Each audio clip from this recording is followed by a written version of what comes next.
This program is being recorded and it is also being uploaded live on my YouTube channel. The participants are responsible for their own comments. I have already reached conclusion in the pathway for my research into Islam and Islamic history, including Islamic historiography. I have come to the conclusion for which I am responsible. And also, you are at liberty to offer me constructive criticism about my findings. You can join the program as the link is given in the live commentary section. After researching into Islamic theology for almost 4 decades, and after keeping a neutral mind about it, I have come to the conclusion that Islam that we see today was concocted in the 9th century. It gives me immense pain and a heavy heart to tell you that Muhammad never existed. He never existed.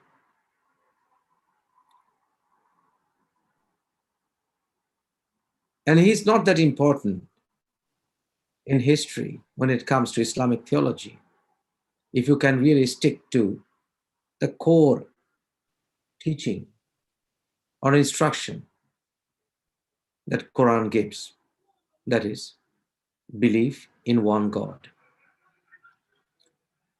Prophets, great spirits, souls came and gone. The character of Muhammad was concocted and created to create a persona so that people could emulate him. In the line of videos, this is going to be the first installment. To give Muhammad a real character that we know today, thousands of characters were created. I have dug deep into the history and historiography and writings and researches in Islam in the first 300 years that we know of Islam from the lifetime, alleged lifetime of Muhammad. They did not add up. Thousands of characters were created. None of the so-called Sahabas ever saw Muhammad. Most of the people that we know to be Sahabas never even existed. The rightly guided caliphs never existed. They never existed. Ali, very small chance that he even existed, and there is no evidence that he was ever related to the Islamic prophet Muhammad. Aisha, the wife of Muhammad, never existed. Fatima, the daughter of Muhammad, never existed. Abu Bakr, as we know, the companion of Muhammad, never existed as his companion. Omar, as that we know, the companion, a great ruler, the rightly guided caliph, never existed. Uthman, that we know, the rightly guided caliph, never existed as a caliph or a ruler, as an Islamic ruler. Muawiyah never saw Muhammad.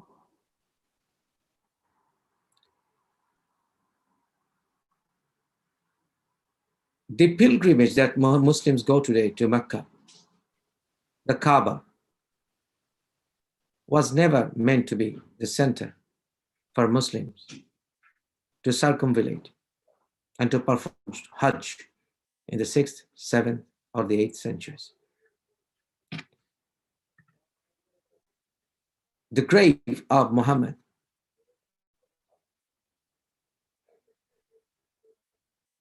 it doesn't contain the dead of Muhammad. So, my dear friends, it gives me a heavy heart to tell you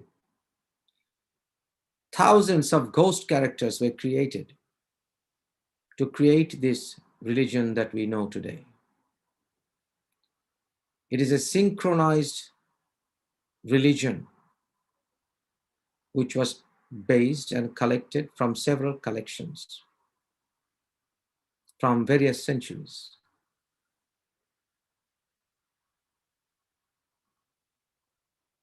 And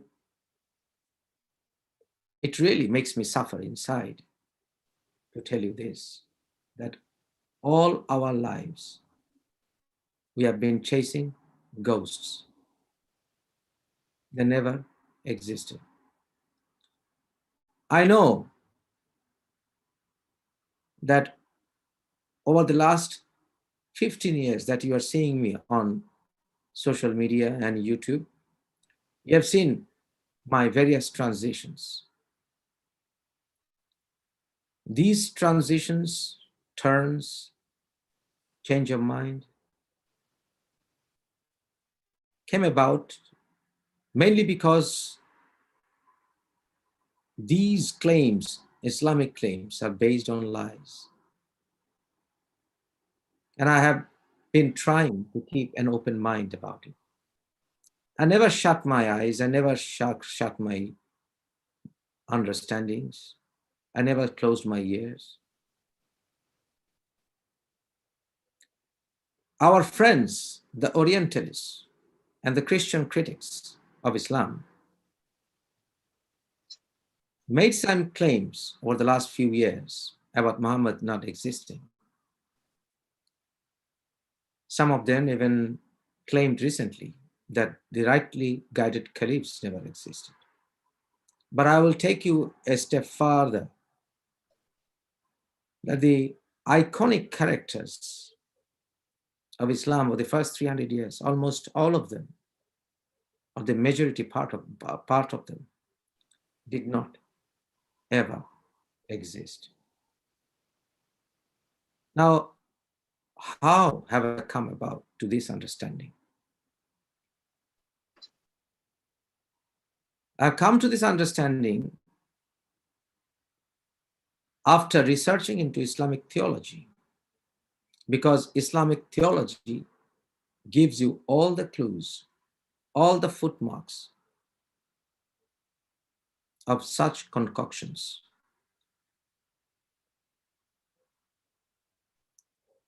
You can't find any evidence of Muhammad's existence during the lifetime of Muhammad. Rather, some of the carbon dated copies of some of the alleged pages of Quran takes you to the time even before the alleged birth of Muhammad himself.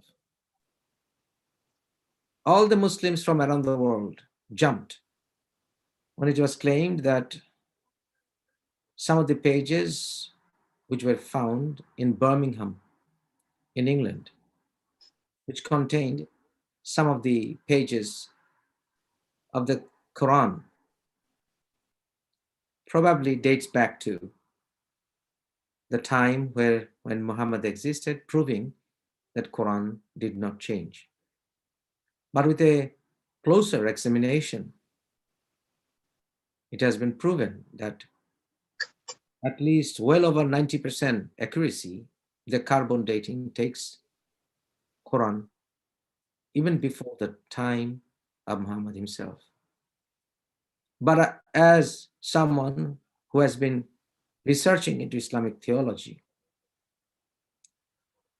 I have also found hallmarks, proofs, that some of these chapters of the Quran, some of the verses of the Quran prove Muhammad did not exist during such revelations. And I'm also convinced that Quran as a book was never given to one individual.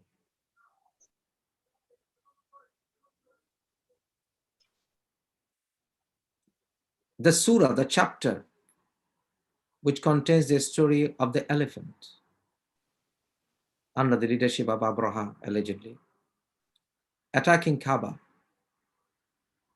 doesn't make sense when Muhammad is asked to reflect, and when he is asked that he hadn't witnessed the incident where elephants attacked Kaaba. Baitul Atiq, Kaaba, Makkah, Bakka, all these terminologies were preached to be the same interchangeably to make us believe that Bakka is Kaaba, Bakka is Makkah, Baitul Atiq is Kaaba. None of them make any sense if you view closely. Many of the stories were not only copy-pasted from Bible with some variances. For example, the story of Yusuf or Joseph. But they were also picked from other sources, like from the Emerald Tablets. Many stories were created. Many pages were collected from various sources. For example, the story of the dwellers of the cave. And if you examine the story, the timeline of the story, why the story found its way into Quran, why the story was being discussed so much with so much details in the 6th century, who were the main propagators of the dwellers of the cave story, in which region of the world the story was being circulated by people of which languages. This will all add up. The language of the Quran is also confusing. It's a synchronized language as well. The stories of the Quran sometimes are erroneous.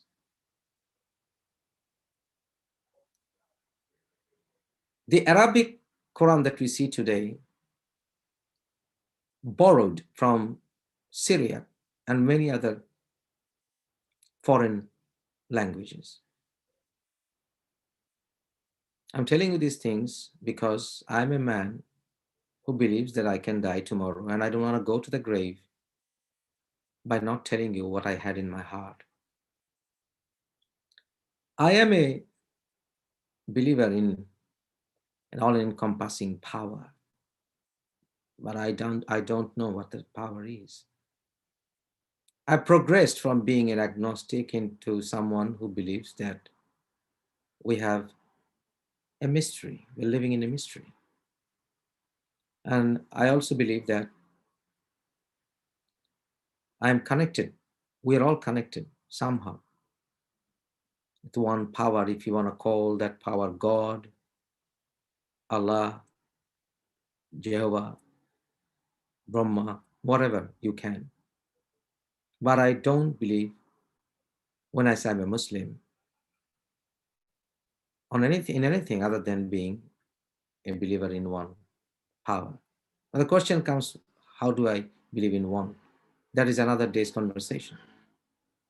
But coming back to the issue of Muhammad, the Muhammad that you search in Quran, even if he existed, he was a docile man, a shy man. I am referring to the direct verses allegedly referring to Muhammad. Even the name Muhammad doesn't exist as a proper name in Quran. It exists as an adjective, Muhammadim and other ways. Muhammad as a proper name cannot be justified in Arabic grammar. Muhammad. It can't be justified if you know the Arabic grammar to form a proper name. Also, it goes against Quran itself, because when you say Alhamd, that means all praises to Allah. But the name Muhammad, in fact, makes Muhammad the praiseworthy or the praised one.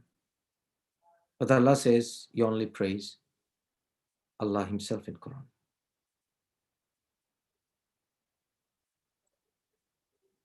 The character of Muhammad that we find in Hadiths goes totally against the limited persona that we see of Muhammad in Quran. Suddenly, Muhammad becomes a warrior leader, a barbarian, child molester in Hadiths, which is not the case in Quran. In Quran, even if Muhammad existed as a proper name, he was a docile, shy man.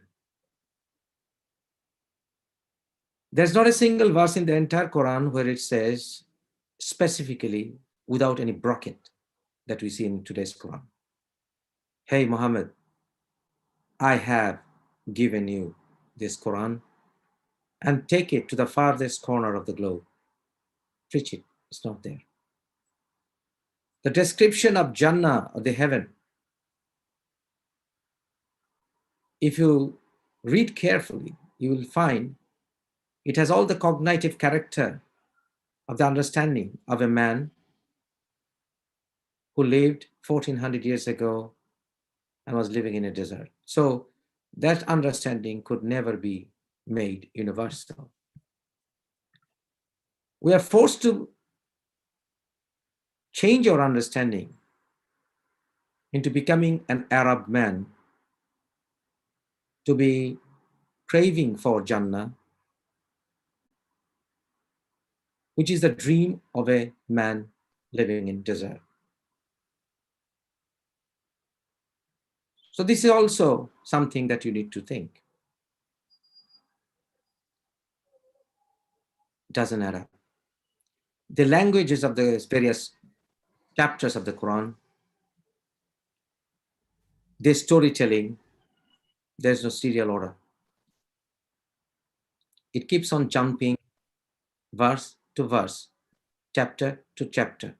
The timeline is almost impossible, though Nolteke and various other theologians, scholars, tried to form a timeline of the Quran, but that though all those efforts, I believe, utterly failed, because they did not go deeper into the history of various manuscripts of various religions from various parts of the world, especially from Greece, Rome, Egypt, Zoroastrian areas, because there are scattered stories which were all conglomerated and collected into a book that we see today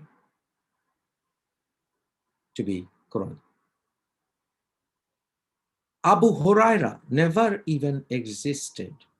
If there is no Abu Huraira, there is no hadith. Abu Huraira, the father of kitten, the most prolific hadith narrator, Shias and Sunnis contradict each other about whether to accept hadith from this man or not, about his character, about his education and all.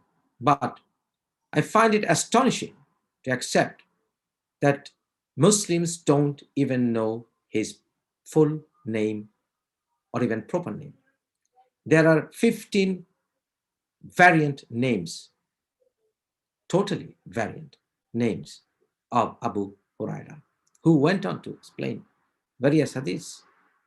Shocking.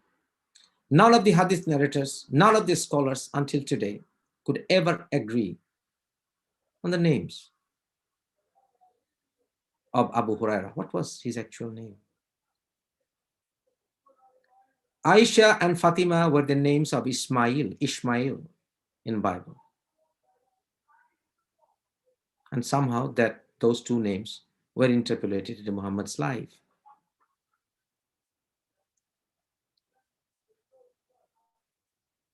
Muhammad did not appear in any of the writings in the 6th century until the lifetime of Muhammad. Then even until the beginning of the 7th century, some far-fetched mention of Muhammad's name, they don't even agree with the character that we see in Quran. And I have reasons to believe the subtle mention of a certain Muhammad was somebody else, because Kabasha and others and many others, and so some of the so-called followers, Sahabas of Muhammad, had the name Muhammad in them, and they even invaded Egypt. The name Muhammad himself as a proper name did not flourish until the 9th century. Only a very limited number of people carried the name Muhammad. But surprisingly, Muhammad is the most used name by the Muslims around the world today. So Abu Huraira, I have no reasons to believe ever existed. Aisha, no. Fatima, no. Even Ishaq, was he a Muslim even? Serious doubts. None of the biographies of Muhammad, of the earliest part of alleged life of Muhammad, survived. There was an effort to write his biography under the sponsorship of the Abbasids, mainly Al-Mansur. But those biographies were edited over and over again, became thinner, and then became fatter in contents.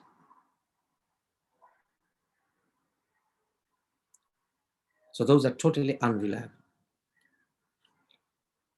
There is not a single complete hadith of Bukhari, Sahih Bukhari, not a single copy, until the 12th century. There is no proof, absolutely no proof, that Muslims were memorizing en masse the Quran, that Muslims were all memorizing the Quran until the 9th century. There is not a single evidence to support that. Rather, imagine this, that all the Muslims were memorizing the Quran, but the greatest scholars of that time who were writing down were making mistakes in the manuscripts. How is that possible? How was that possible? That when the Quran was being memorized by all the Muslims, and among them, the most learned ones sat down to writing, but they ended up making mistakes. So we see variant Qurans and manuscripts, even accepted by greatest Islamic manuscript specialists, that there were serious errors in writings. Why? So the biographies didn't exist, the hadiths, no. There's no proof, no evidence that even Bukhari wrote Bukhari, Sahih Bukhari. The so-called Farabri heard it twice from Bukhari, then he passed it on to a youth just before he passed away. There's not a copy of the Bukhari until the 12th century. There are 30 variant hadith collection of Muwatta that we find today. There's only a single sentence allegedly from the Muwatta that we can find from the 9th century, which you can see in Vienna, Austria, in a museum. We don't have a complete copy of the Quran, not 99%, 100% of the Quran until the 11th century. You don't have even verified, carbon dated copy of the Quran, or even 50% of the Quran until the 9th century. You don't even have carbon dated complete copy or even 50% of the Quran until the 9th century. Many of the so-called earliest manuscripts were in fact not carbon dated, including the ones in Turkey. If you see the characters of the so-called followers of Muhammad, you will see they are almost at each other's daggers drawn. They are at each other's throats, but they were still glorified by all Muslims apologetics to be great people. They were all going to heaven. The killer and the killed all were going to heaven. The so-called Sahaba's companions were killing each other in the Battle of Hara within 20 years of allegedly Muhammad's death. Why? Within 50 years of Muhammad's death, Medina was invaded by the Umayyads, massacred.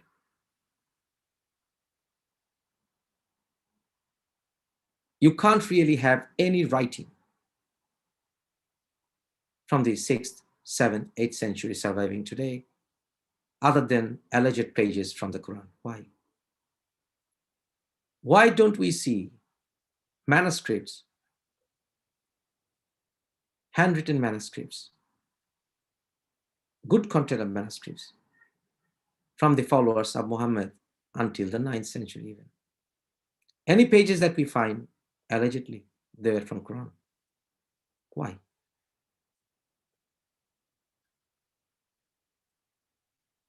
They don't make any sense. Even if you read the history of the tribes, don't match up.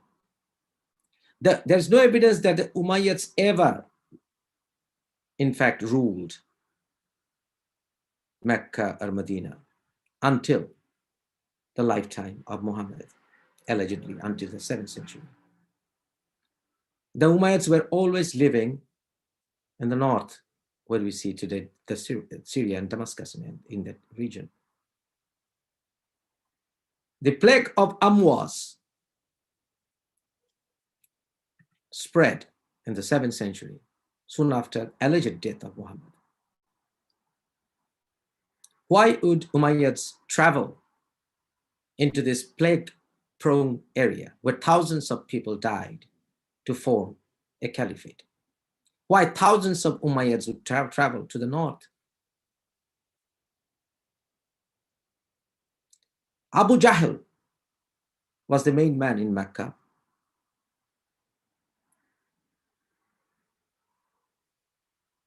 And even Banu Hashim was not in power there.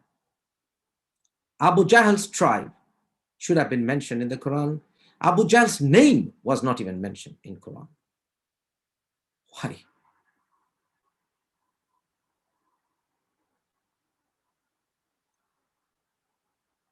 Why don't we see names of the caliphs mentioned by many of the historians and inscriptions until they were ruling with might, allegedly? Not a single mentioning of their names in the coins even. Why? When even small governors were having their names inscribed in coins. Why crosses were never removed by Muawiyah? Why? They don't make sense. There's not a single biographer, even if you take the biographies to be true,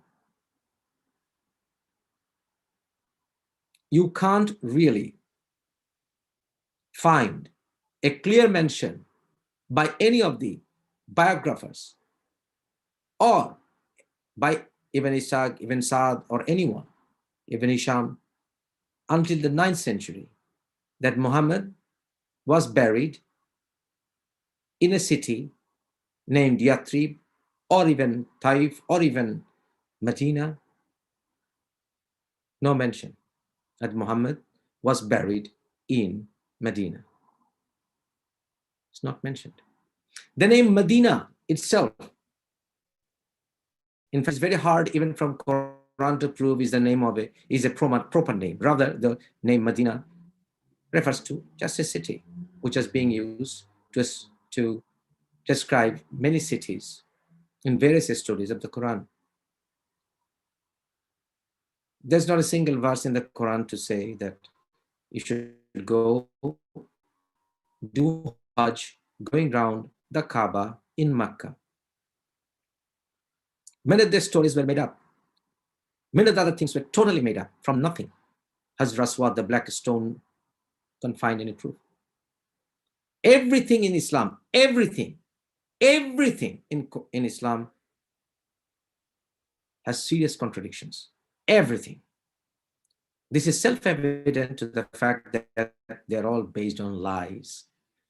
Everything. When I say everything, I mean everything. From Hajj to Qurban, from Eid to Janazah. Janazah even is not mentioned. The funeral prayer is not even mentioned in the Quran. Everything. So that's why we see Muslims are never united when it comes to theology. They claim very strongly to be united, but in fact they're not. Theologically, they're never united in anything. I know that I will get hurls and abuses and insults for saying all that. But if there is a God, and I believe there is a power, He's by my side for telling you the truth. Because I never was, I am not, and never will be afraid to tell the truth that I find from my researches. The marks of synchronicity: circumcision from the Jews, the hijab from the Coptic Christians. They're all self-evident of synchronicity. Sometimes some of their stories were slightly changed to give an Islamic view. For example, the story of the forbidden tree, or even the story of Abraham, dreaming of slaughtering his own son. Islam says, Muslims say, that Ibrahim wanted to sacrifice his son, Ishmael, but in fact, Quran is silent about it. But they claim it was Ismail. But again, Christians claim it was Ishaq, because Bible says so.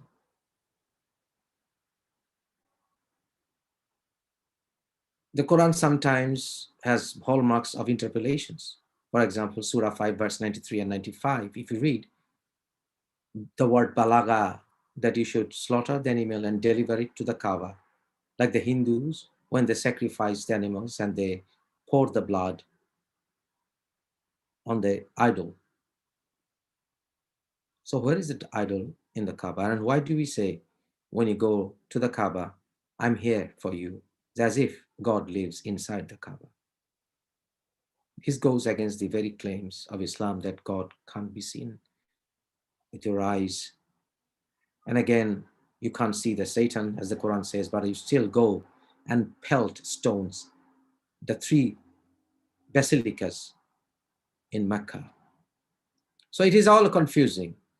You get all these confusions when you are basing yourself on lies, total lies. There is no reliable hadith, there is no reliable biography, There's not even Quran to support the evidence. Many of the items, personal items allegedly by Muhammad could never be carbon dated, could never be verified.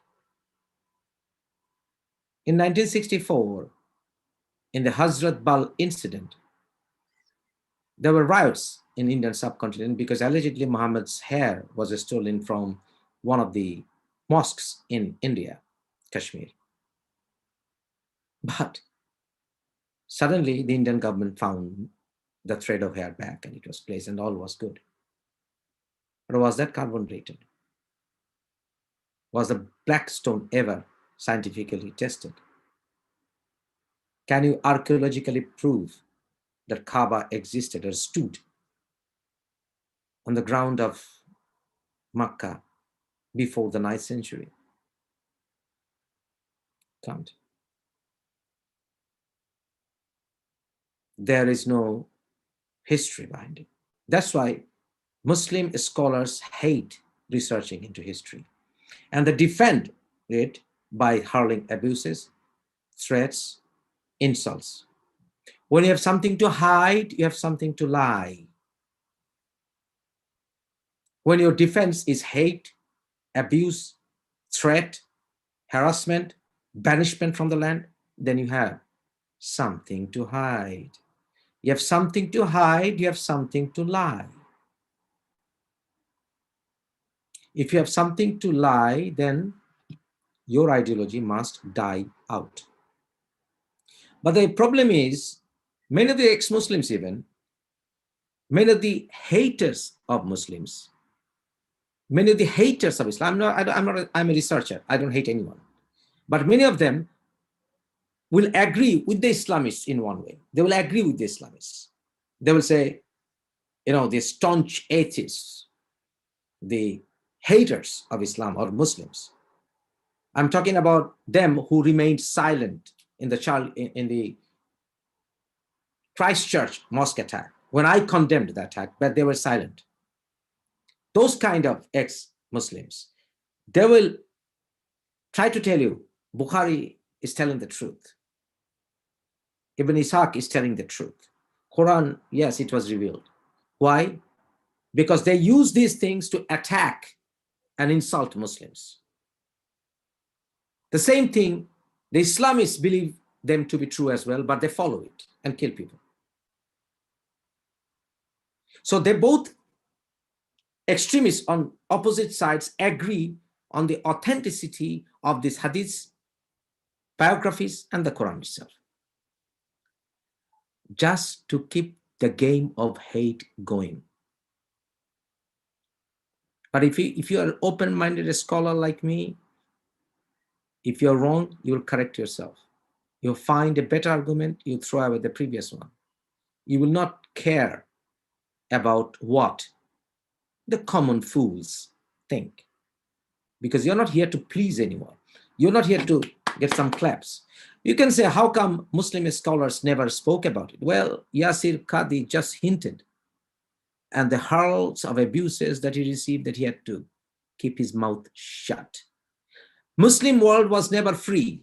It is not free, scholar-wise as well. Muslim scholars are never free anywhere. They're afraid of being killed. And some of them enjoy their fame, so they will not tell you. Then I will tell you. That's me. But anyway, I'll take some questions or comments from some of the participants that we hear today. And this is being shared in Meetup website.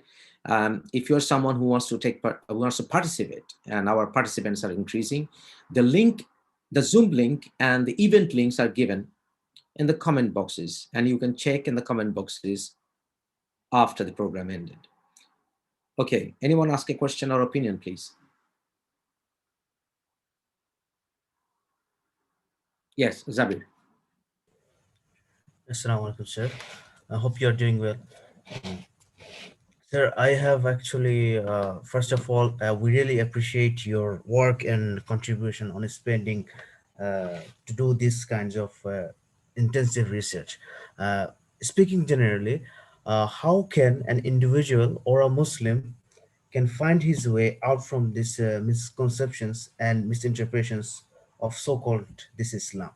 Because we know not everyone is Mufassal Islam. So first of all, they will say you must provide your evidences, and just like you said lastly, that how come no scholars have been talking about these issues? Why today and in this 21st century? So how can a simple Muslim come out of this? Because we know they hold their belief system according to as they believe in Surah Najm verse 2, in huwa illa wahyun yuha, that this is a revelation. So they include Quran and Sunnah, Hadith, Tafsir, etc. So etc. So my question is, how can a Muslim simply get out of these misconceptions? Because it is not an easy thing to do for him or her. Unfortunately, it is a lifelong journey. I came about to this stage today after researching into it with an absolute open mind for almost 40 years. I'm a 54-year-old man. I started my journey when I was 16. So I've been doing this for 38 years. I never stopped myself from asking questions. I never stopped engaging with others. I never let any question go by without attending to it. My last resort was historiography because my mom ordered me to dig deeper into the historiography of Islam, not even history, but historiography, and to dig deeper into the Quran, which I did. If you read the Quran, just the Quran itself, without going to the Hadiths, just shut your mind from going into Hadiths, then it will pave the way for you to understand how it was collated, how it all makes sense that I'm saying. Because someone, if you give the book, the Quran to someone and tell him nothing about Islamic theology, nothing, absolutely nothing. For example, he doesn't know Hadith, he doesn't know biography, he doesn't know Islamic history, nothing. The idea about Islam that you will have will be shockingly different from a Muslim's understanding of that you find today about Islam. Because someone who will read just the Quran and will have no other outer knowledge about Islam will never be able to reach the conclusion that you have to, there has to be a place called Makkah, there has to be a place called, structure called Kaaba, and you have to go around it 7 times once a year, and you have to kiss a stone, you have to bow 5 times towards that cube. A Muslim will never come to that conclusion, never, guaranteed. A man will never come to that conclusion if he just knows about Islam from Quran. Never. He will not even celebrate Eid. He will not even fast for 30 days. He will not even bow 5 times a day. Guaranteed. Now, if you go to Hadiths, just the Hadiths, nothing else, and the Quran, take the most authentic, so-called most authentic Hadiths, and tell him these are all authentic. And even if he takes all of them to be authentic, still he will not end up believing the Islam that we see today. See all your strike 2. Now the time for a strike 3. That if we go for the Imams and tell what the Imams say, still he'll be utterly confused. Imam Malik and Imam Abu Hanifa never could agree on the timing of Maghrib. Shia Sunnis never agreed on the timing of breaking the fast. So the only way to come out of all this will be to have an open mind and stop abusing others. Stop denying yourself of the knowledge of the truth. Ask yourself first, what does your heart say? Ask yourself first, what humanity is. How can a God, for example, ask you to kill your son to please him? Ask that question. That can't be God, that has to be devil. So if you read Quran again, you will see there's not a single verse in the Quran where it says that God made Abraham have that dream. Rather, God stopped him from slaughtering his son. So now when you see Muslims slaughtering animals and saying, hey, we all eat meat. Yes, we do. But we don't kill the animal on a certain day to please God, who says, the blood and flesh of the animals don't reach me. Then why are you doing it? Does the Quran say that on a day called Eid, you have to kill an animal because Allah loves it? So you have to, first of all, have a totally neutral, honest mind. Don't deceive yourself. Don't insult anyone just because he raised a question you don't have the answer to. I know you get angry because that's how I used to feel, when I was a teenager. There's not a single verse in the Quran, again, where it says, "Oh Muhammad." There's not a single verse. There is a verse called, "Oh Jesus, son of Maryam." There is a verse. "Oh Musa," or Moses. "Oh Abraham." Yes. But "Oh Muhammad," no. Not even once. You can say, as an apologetic, that the whole Quran is to Muhammad.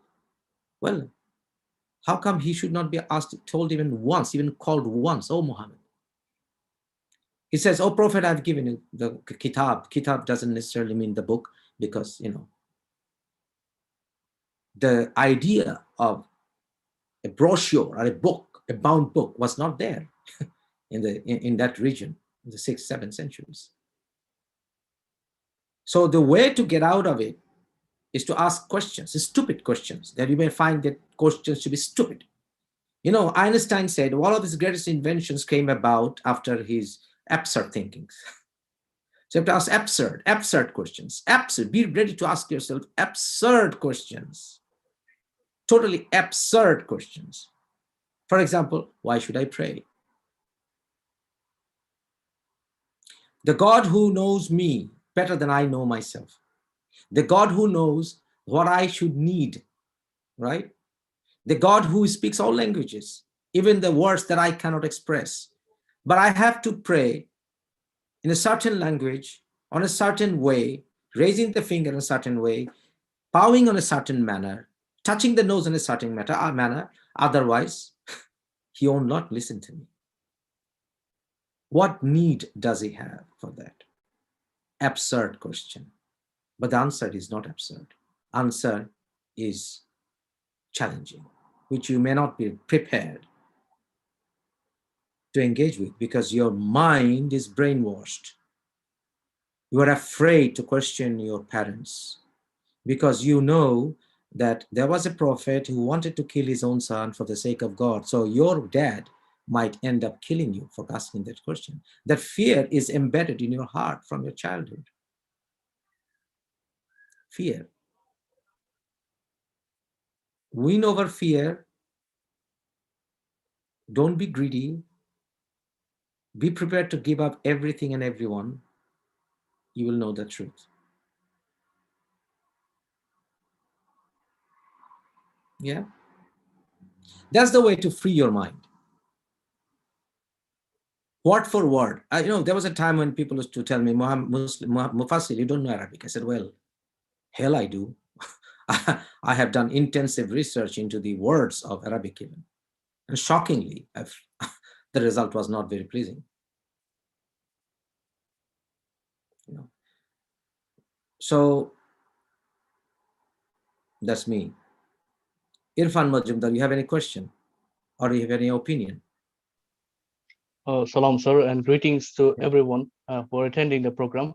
Sir, I want to post an opinion about my research recently as a student of you, and open researcher, I found it's very remarkable to see and very mysterious that after to the date of 568 CE to 644 or 642 CE, notably, there is no single inscription in the Southern Arabia region exist or opened for the researchers. I've seen that it is mentioned that the caliphs, notable caliphs like as claimed by the Muslim historians, like Abu Bakr or other caliphs who were major rulers during that period of the Prophet Muhammad and afterwards, there is no single mention of them, or there is no mention of glorifying any of the caliphs on that period. Thus, there is a clear gap of inscription, and there is no existence of inscription that one might use to argue that these characters did exist. Now, one can post argument that there is archaeologist failure. You could think archaeologists couldn't grab the inscriptions, but it cannot be rigid, because we see they are major caliphs as claimed by the Muslim historians, but there is no inscription mentioning them and glorifying them.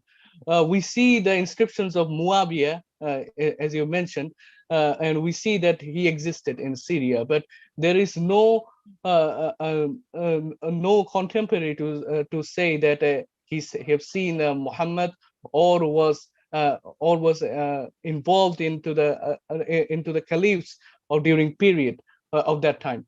So this is very remarkable, and some scholars, other scholars who are researching to the theology of Islam must write or must note This is another, that sorry, that the inscription. this is another something I must mention, that during the time of Muawiyah and his son Yazid and onwards, they were trying to win Byzantine area.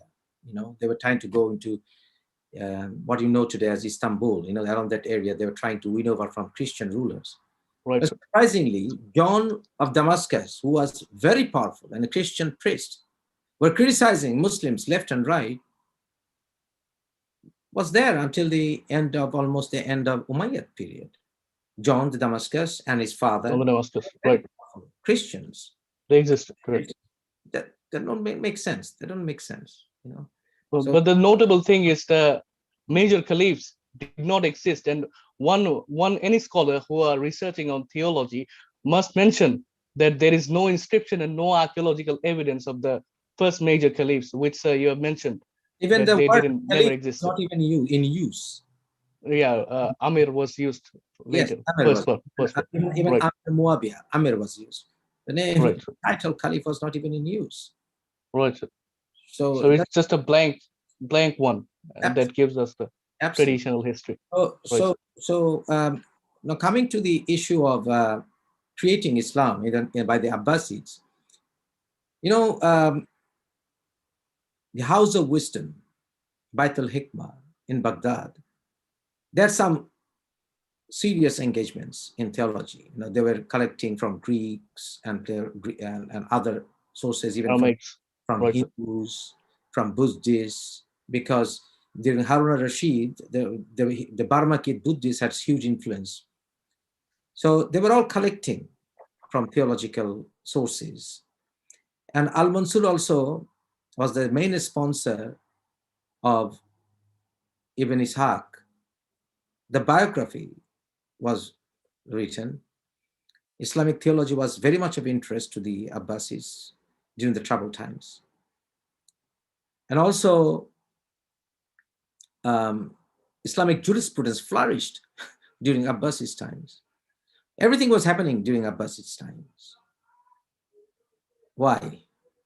There was also an effort to go against so-called Islamic scholars who were against the Abbasids. Hadith collectors had a good time because none of the Hadith collectors, was persecuted by the Abbasi rulers. But allegedly, when Nasai, one of the so-called great Hadith collectors, Nasai was not very much, in support of praising Muawiyah. He was killed by the common people, by the mobs. So Abbasis were I should say, the main people who, in fact, created Islam. There also an effort to translate, for example, Emerald Tablet. And allegedly, Zabir ibn Hayya was the main man who translated Emerald Tablet. But if you read into the history of Zabir ibn Hayya, you will see he did not exist. That's the position of most of the scholars today. Even Zabir ibn Hayya didn't exist. So what are we dealing with here? Shocking, very shocking. So history, when you want to prove somebody exists, there are many ways to prove that that person existed. But the iconic figures, now talking about Sahabas, companions, how come you are following a companion who killed the other companion, but you are saying both of them will go to heaven? You're taking few things, good things from this companion, you're taking some bad things from that other companion, because they are all heaven bound. It doesn't make sense, does it? It's total marks of synchronicity in every aspect of Islam, unfortunately, that we see today. My only bet is depending on my findings of a power that I believe to be connected with me, and that power doesn't need to be worshipped 5 times in a way, because he doesn't care for my worship. Why should he care? Why should he create his own, his own craving to be worshipped? But nevertheless, as I said, if it did exist, even if it was bad, say somebody is true, even if it is bad, it appears to be evil, it is true, right? It is true, or it is false. If it is false, it can't have any practical purpose. If it is true, even if it appears to be bad, it's fine. Islam on the one hand, Quran says more than 70 times think. But on the other side, it says that you don't like war, even if you don't like it, you have to go it because it's a just war. But when does just war is just war? It's not very clear. So I don't really find detailed lectures on certain issues in Islam. For example, what is really theft? What constitutes rape? I want detailed lecture. What constitutes real, unavoidable, just war? There's no lecture on it. It's too much engaged into, masla masail that we call, rituals. But deeper thinking into aspects, it's not there. It's not there. So it doesn't really help to boost your moral understandings. If it doesn't boost your moral understandings, then you have to say there was never a man behind it who had insisted on moral teachings. For example, Buddha insisted on moral teachings, and so you have serious Tripitaka, there are some lectures, real lectures on it. And the same thing we can find Bhagavad Gita, Krishna lecturing Arjuna on just war, detailed lecture. But at the same time, when Hindus created mythological characters, Greek mythology created mythological characters, Islam also created ghosts. Anything else you want to ask, or we'll end the program? Sir, Yes, please. as you have been researching deeply, we know that there are so many books as divinely revealed or revealed from God. So what do you think? Is there any book or any revelation was revealed, really revealed from God? From God, do you think? When you say it's a revelation, if you think revelation, I believe God, if there is a God, I believe he is connected with you, because I believe there is a power. He connects with me through my heart, because the heart always tells the truth. So in that case, yes, but the Quran does it itself. The Quran itself, for example, doesn't say there was an angel named Jibril who came in person and dictated to Muhammad. There's no such thing. Jibril, the word means the power of God. So it doesn't really tell you. It gives, revelation in the heart. If you say that, I have no problem with that, because that's true. That's, if there is a God, he speaks that way in your heart. Because if you give your time to your conscience, it will never betray you, unless you have some mental problem. We have a common conscience, all humanity. In that sense, if you say revelation, I will say, okay, I have no issue with that, I have no problem. But if you say somebody came in as an angel, then I have to be more of a believer into aliens. So now if you write a book after your death, after 100 years or 200 years, that will be claimed to be divine revelation. Probably. If you say that if I write a book and I told the truth and some amazing researches I have done, and those researches were guided by, all good power into my conscience, and if you call that revelation, I have no issue with that. But if I have to accept that somebody came as a fiery man, then I have to think, probably there's more possibility of aliens coming to this planet. And I don't write off possibility of aliens visiting this planet. And we're expecting this audience to increase with international presentations every Saturday, 7 p.m. UK time, midnight Bangladesh time. If there is no further questions, I will end this session. I have a question, please. Yes, please. Can I have the chance to?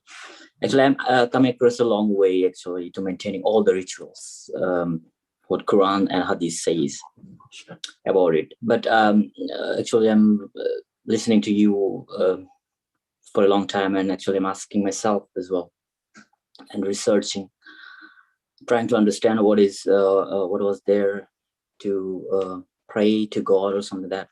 But actually, I'm from the subcontinent, actually, where the Sufis were there. Actually, they were constant seekers. And actually, I'm asking myself that why I'm not seeking God, actually. That I'm actually from this way, actually, I'm seeking God. I'm the seeker now at the moment. Actually, I'm from a Sufi family, but the Sufism has been absorbed in this Islam, actually, the ritualistic Islam. So actually, I'm the seeker, and I'm very grateful to you that you have shown us the way to think and research. Thank you so much. And I have a question then.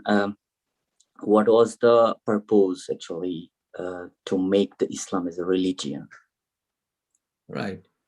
If you control someone's mind, you need to kill the creative part of it. So the hadiths were formulated so that you don't write poetry or read poetry. The only poetry that you can read is the Quran. Your creative mind to create sculptures destroyed. Music makes you have a cooler mind. Meditation, to think, to reflect, which the Quran asks you to do, reflect. Hadith doesn't accept that. In hadiths, which are mainly Islam today that we see has no connection with Quran, basically. So the hadith that we see today kills your aesthetic mind, kills the beauty of understanding, doesn't give you time to go and watch the stars. But the Quran does, with all fairness. But it doesn't give you the time.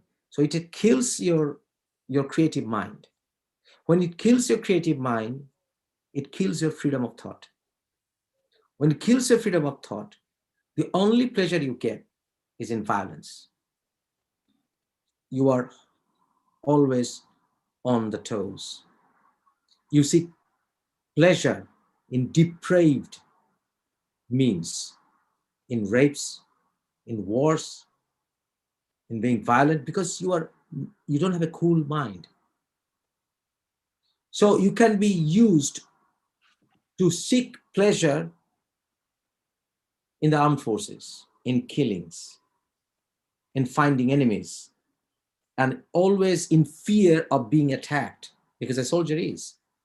So you see the world with a skeptic mind, with suspicion that he's telling me to be free because he's an agent of the other side.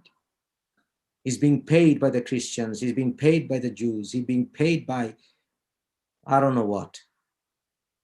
So when they're said that way, you can be used with rewards. Hey, if you go there, you can rape. Why not? Get war booties. It will never tell you to read the poetry of Imrul Qais, of love. If you love someone, you don't rape any woman. It will not tell you that. So love is haram. Poetry is haram. Music is haram. Painting is haram. Sculpture is haram. Red dress is haram. Haram everywhere. You are always on the toes so that your every move can be monitored. Your attendance can be monitored, like a roll call. Who is here for prayer? Like a roll call. Who is there to disagree when these are the words of the prophet? So your ability to question is killed. Your ability to thinking is killed. So what can be of use out of you other than turning you into a soldier? So the religion of Islam that by the Abbasids, which is obviously not the Quran that we see today, but the Abbasid religion, with all the Muslim Masail, was created to unify the people of the Arabian Peninsula and the people of the dominion and the people of the region by the Abbasids under one system, one divine language. Language is always used as a weapon to imperialize. One culture, from eating habit to wearing clothes and washing your backside. One culture, one way of thinking, one way of liking, one way of everything, so that you can be monitored and used for the purpose of creating an invading army. Yes. So if you have a sporadic understanding of religion, if you have various tribes, various ways to seek God, you can never turn them into a warrior clan. That's why our Indian subcontinent, we have still various languages, various culture, various ways to seek God. We have in our subcontinent, we have people who are seeking God without worshiping any idol. We have people who are seeking God by sitting under the banyan tree. We have in our Indian subcontinent people who are worshiping elephant even. Who cares? But there are various ways, but they don't fight when it comes to religious ideology. But now the Hindutva fanatics are doing that, but that's not Hinduism. But I'm just saying, I'm not beating the drum for Hinduism because Hinduism needs to, evolve as well, But I'm just saying the beauty of respecting, you can say Hinduism had evil sides. For example, some of them were slaughtering women or burning women at stake. Okay, fine. It doesn't mean this was the overall situation. Some of them are derailed even in the Western countries. They're engaged in incest, right? Doesn't mean the overall people support incest, right? Yes. So there are devils everywhere. We had our bads as well, but we were invaded. We were not given the time to evolve. So you see, our Indian subcontinent, we were never invaders with all our might, being the richest country of that time for 4,000 years. Yes. We were never invaders. Why? Even before the so-called Umayyads time, Arabian Peninsula, they were Bedouins. They were not warriors. But as soon as this Abbasi-sponsored Umayyad at the end and Abbasi-sponsored Islam came, this form of Islam, I'm saying, they became warriors. That was the purpose of creating it. It was a response to Byzantine Christendom.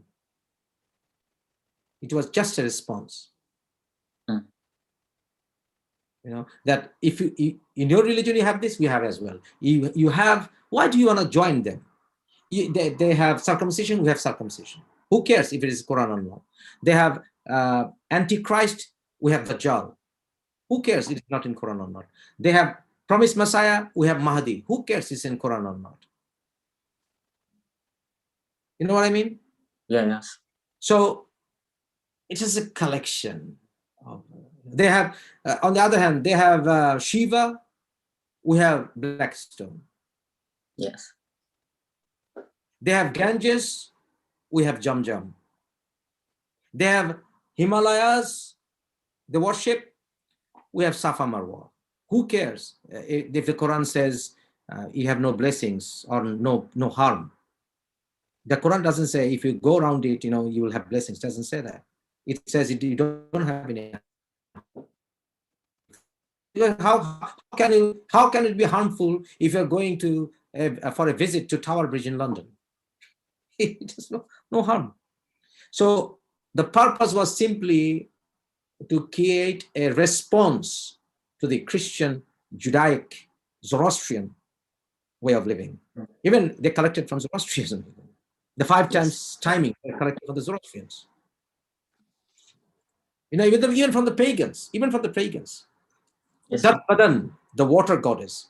In fact, it is another form of Zamzam worship. Zamzam, is it in Quran? No. No. So it's all power, my friends. It's all power. It's all power driven, nothing else.